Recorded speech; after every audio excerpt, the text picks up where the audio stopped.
Hola chicos, bienvenidos a esta nueva clase sobre el Tahuantinsuyo. Hoy día vamos a tratar prácticamente sobre el último tema, sobre la última parte, a lo que refiere las manifestaciones culturales del Tahuantinsuyo. Sus manifestaciones culturales van a estar presentes en varios aspectos. Vamos a ver el primer aspecto, que es la educación. La educación en el Tahuantinsuyo era la siguiente: solamente era elitista, que quiere decir que era exclusivamente para la clase noble, o sea, estamos hablando para los familiares del Inca y algunos que tenían privilegios nada más.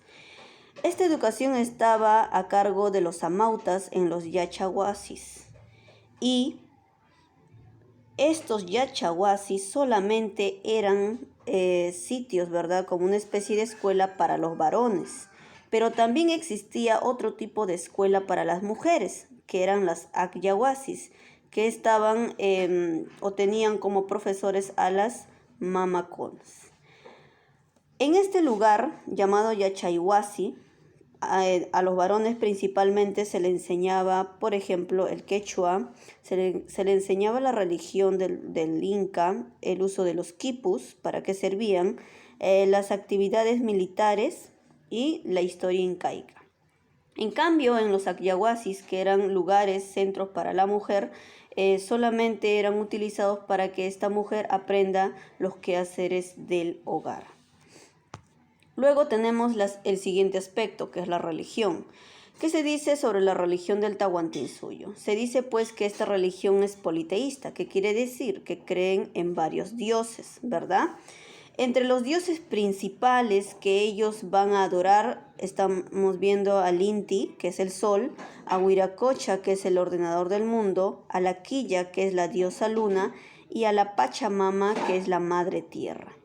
También se dice que la religión dentro del Tahuantinsuyo fue panteísta, que quiere decir que divinizaron elementos de la naturaleza, como ya lo estamos viendo, ¿verdad? Como el Inti, la tierra, como la luna, como el trueno, etcétera, etcétera.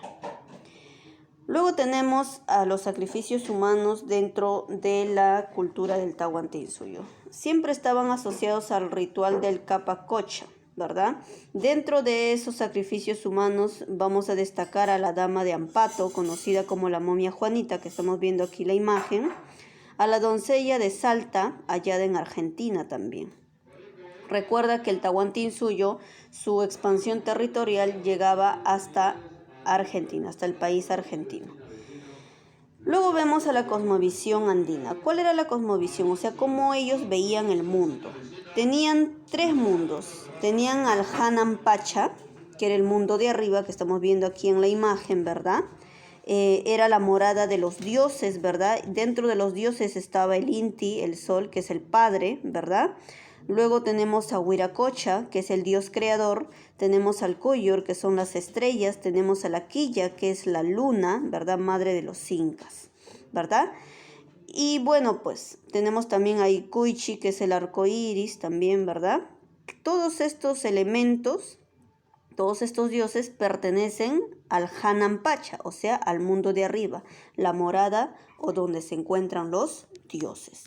Luego tenemos al Caipacha, que es la parte media, que es el mundo de ahora, el mundo de aquí, ¿verdad? Esta es la morada de los vivos, donde se encuentran todos los incas.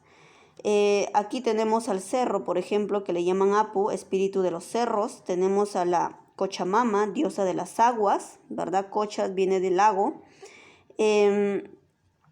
Tenemos a la Huaca, que es el objeto sagrado, ¿verdad?, del Inca. Tenemos al Pariajaca, al Malqui, que es la momia de los antepasados. Todo eso corresponde al mundo del Caipacha, o sea, el mundo de aquí. Luego tenemos a la tercera cosmovisión, que es el Ucupacha, o también llamado mundo subterráneo o mundo de abajo, o morada también de los muertos. Aquí tenemos al Pachacamac, dios más importante de la costa central. Tenemos a la Pachamama, tierra o diosa de la tierra, a la Pacarina, lugar sagrado o lugar de origen. Recuerda que su religión, como anteriormente lo estábamos viendo, era politeísta, panteísta, era idólatra también, heliótropa. El sumo sacerdote fue el Villacumo, ¿verdad? Y pues como verán, el mundo, como el Tahuantinsuyo y los incas lo veían, era similar a lo que tenemos hoy en día, lo que conocemos como el cielo, el paraíso, como lo que conocemos el mundo de ahora, nuestra sociedad, y lo que conocemos como el infierno, pero ellos lo conocían de una manera distinta porque tenían una diferente religión. Luego tenemos a su cerámica. La cerámica era de carácter utilitario y era polícromo. Polícromo quiere decir que hacían uso de muchos colores. Utilitario porque lo usaban en diferentes rubros. Estos cerámicos, dentro de todos los cerámicos que ellos realizaron, se puede destacar a los urpus y a los aríbalos, ¿verdad? Que servían pues para trasladar líquidos, elaborar licores como la chicha de jora y almacenar granos. Luego tenemos al urpu, o también conocido como el aríbalo, ¿verdad? Que son las cerámicas principales que estamos viendo en las imágenes de aquí. Luego tenemos a los queros. También han existido los queros dentro del Tahuantinsuyo, que eran los vasos ceremoniales que ya habían sido anteriormente hechos por los tiahuanacos. Luego tenemos la textilería. Tenemos dos tipos de textilería. Una que es la abasca, que es el tejido ordinario o común para el pueblo, que lo usan los hatunrunas, y el cumpi, que es el tejido fino.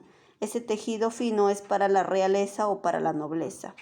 Estas prendas de vestir finísimas, dice, de lana, eran de lana de vicuña, que actualmente es una de las lanas más caras del mundo, con finos bordados multicolores, y era usado bastante las figuras geométricas denominados tocapos.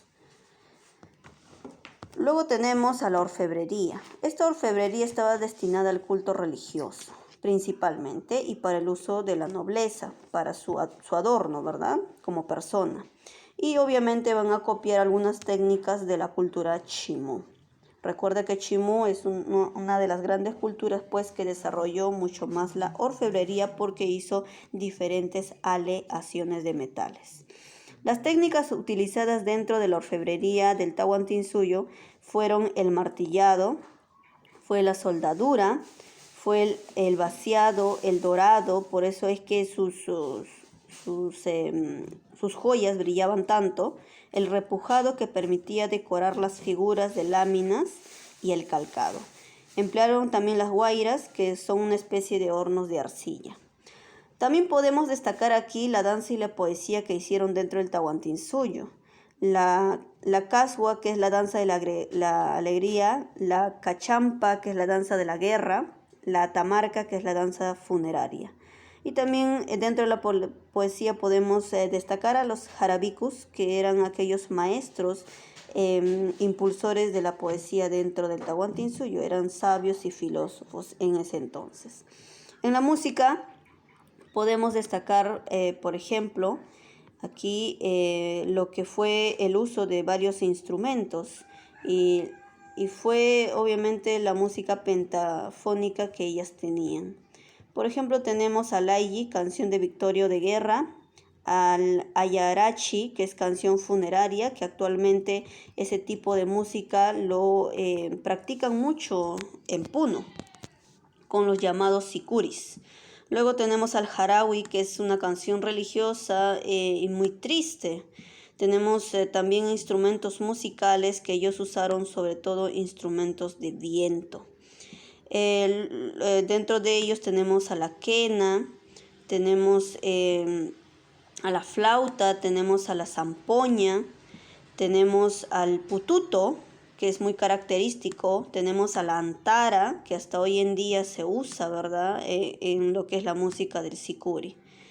Tenemos también al pincuyo, que también es una flautita muy, muy aguda, el sonido que lanza es muy agudo.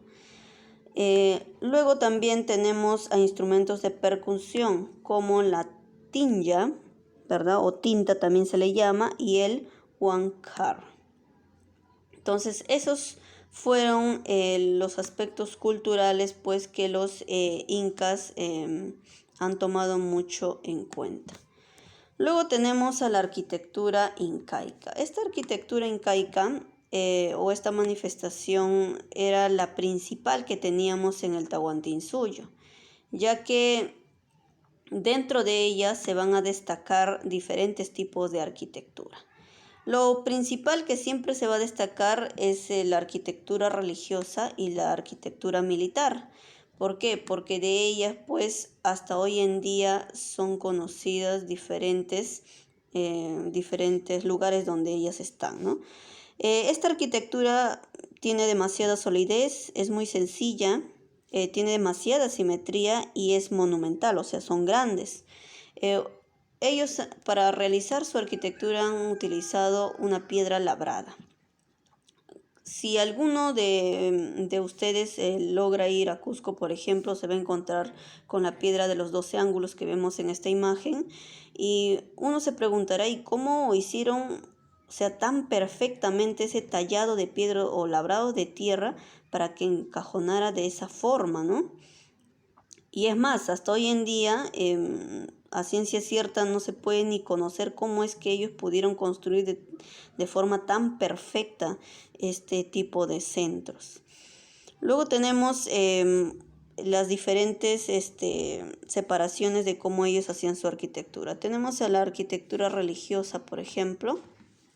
Esta arquitectura religiosa eran conocidos como templos. Estos templos son conocidos hoy día como el Inti Cancha, como el Coricancha, que está en la propia ciudad de Cusco. Tenemos también al Tambomachay. Luego en la arquitectura militar son conocidas como fortalezas. Ellas son como el Sacsayhuamán, ¿verdad? Ollantaytambo, Apizac, Apuca, Apucará.